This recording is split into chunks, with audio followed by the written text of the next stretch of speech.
Hello, I'm back, and today I'll be going through two interesting equilibria questions that are fairly unconventional for chemical equilibria questions.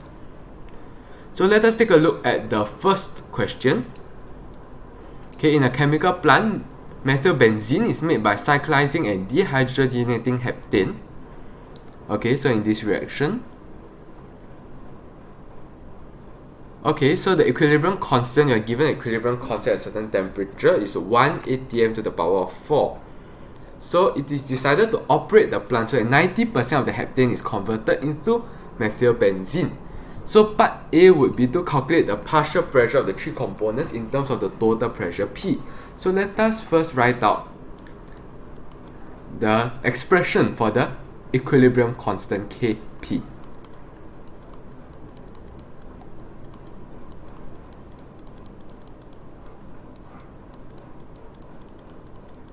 So you agree with me that this would be the equilibrium constant, right? Where the units are in atm. So, okay, so you are trying to find the partial pressures of the three components in terms of total pressure. So, let's say that we want 90% conversion, which is what the question said. So let's say initially we have 10x of this, of heptane. Then 90% conversion, right? So minus 9x to find x plus 9x plus 36x. Yep, so 9x and 36x.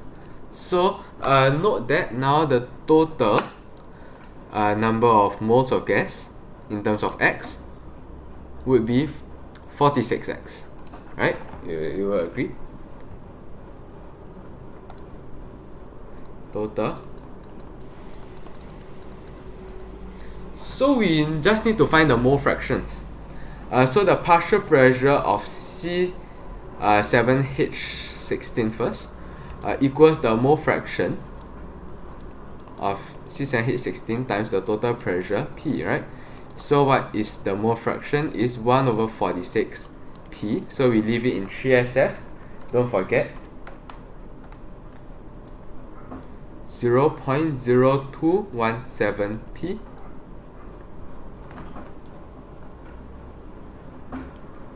Then pressure of C7H8 equals to 9 over 46 times P equals to,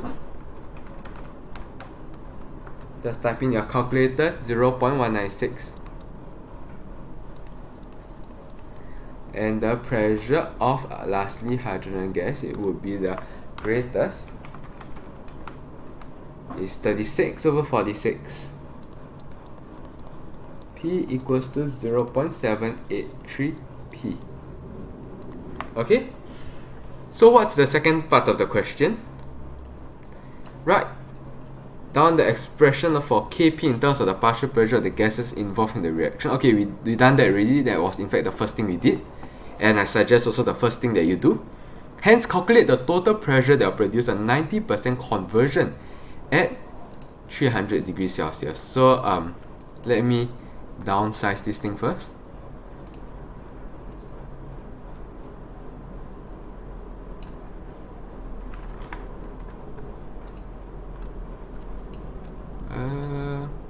Okay, let me select it. Okay, make it smaller.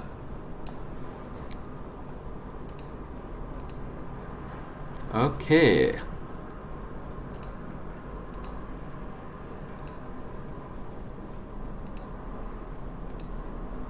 Okay, so now we are asked to calculate the total pressure that produce a 90% conversion.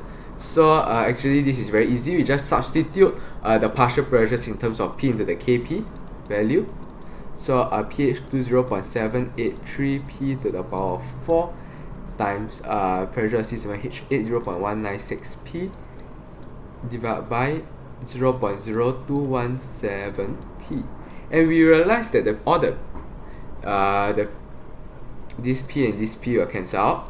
So giving something in terms of P4, something times P4, and the numerical coefficient of P4, you just need to type into the calculator.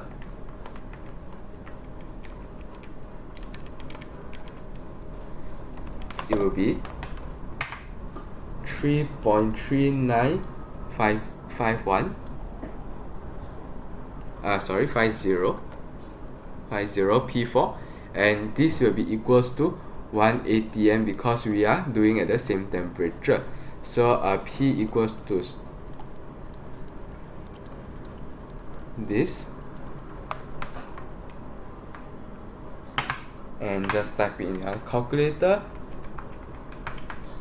Will get you 0.7737 atm. Okay, and that will be the total pressure. So now let us take a look at the second question. Dinitrogen tetroxide is commonly referred to as nitrogen tetroxide. Is the chemical compound N2O4. So it's a useful reagent in chemical synthesis. Yes, indeed it is. And colorless N2O4 readily dissociates to form brown NO2, and the following equilibrium is reached fairly quickly in the gaseous phase. Okay. And when 4.60 gram of N2O4 is placed in an evacuated 1.4 atm cube flask at 27 degrees Celsius, the equilibrium pressure is 1 atm. Calculate the value of Kp. So my thought process will be, I can, from this information over here, find the number of moles of N2O4. And I can, from this information of volume, temperature, and pressure, find the total volume, total number of moles at equilibrium. And then I can then find out how much N2O4 is dissociated, and thus obtain the value of the Kp.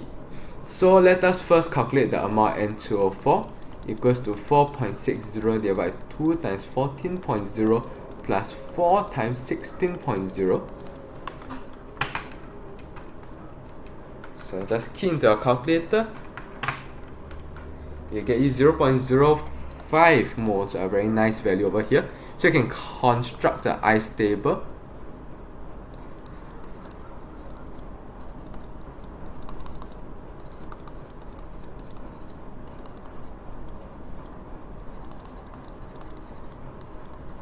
And the total number of moles at equilibrium is 0.05 plus x. And so now we find the total number of moles at equilibrium is using the equation PV equals to nRT. So equals to PV over RT equals to, what pressure is it? 1 atm, 101,325 times volume 1.48, but I need to convert it to meter cube in order to use the ideal gas concept of 8.31, and temperature in Kelvin. Okay, and what value will you get?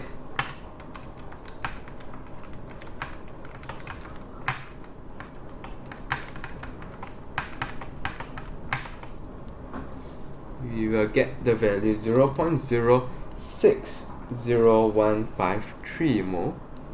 And then we know that comparing this with this expression, right, is 0.05 plus x. We can easily get x equals to 0.010153. Right? And then we can say that the mole fraction, or rather, let's go slow first, okay? The number of moles of N2O4 at equilibrium equals to 0.05 minus 0.010153 equals to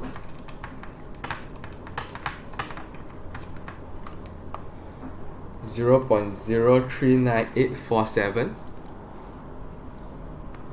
and the mole fraction of N2O4 is 0.039847 divided by 0.060153 equals to 0.66243. And then we can find next the amount of NO2 at equilibrium equals to 2x, right?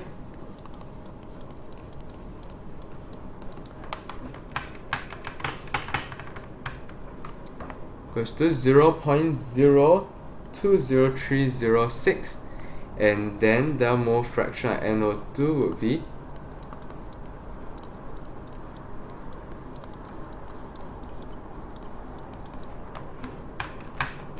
divided by the total number of moles, right? So you can just do 1 minus this value actually, 0.33757. And so we are ready to do it. Now calculate the value of Kp. So Kp equals to, because the equation is N2O4 to form 2NO2, am I right? So Kp equals to partial pressure NO2 squared over partial pressure N2O4.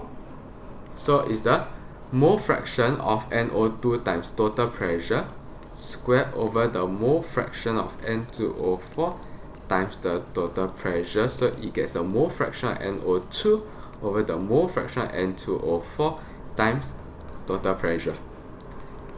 So sorry, I missed the square. There's a square over there. So it will be 0.33757 squared divided by 0.66243. And what is the pressure? The total pressure is 1 atm. So are we to find this in atm or pascals? We are not stated, so we'll just find in atm, right?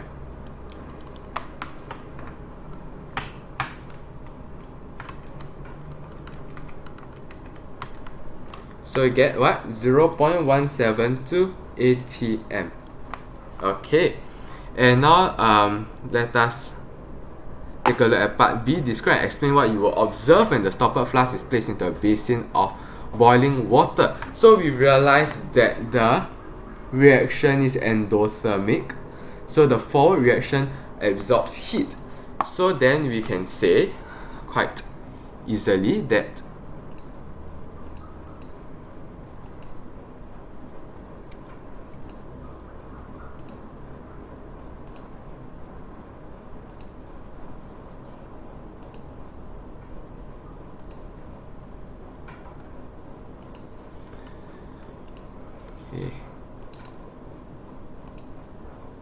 so we can say that when temperature increases, which is when the stoppered flask, I follow the question, when the stoppered flask is placed in boiling water, temperature increases, the position of equilibrium shifts to the right by favoring the forwards endothermic reaction to remove heat. So what will you observe, right? Observe suggests a certain visual stimulus, am I right? So when the position of equilibrium shifts to the right, concentration of NO2, or you can say partial pressure, because partial pressure is proportional to concentration at a fixed temperature. So concentration of NO2 increases, causing the flask to appear more brown in color. Okay, so I'm done with this question, and I hope that it helped you and you understand it. And okay, goodbye for now.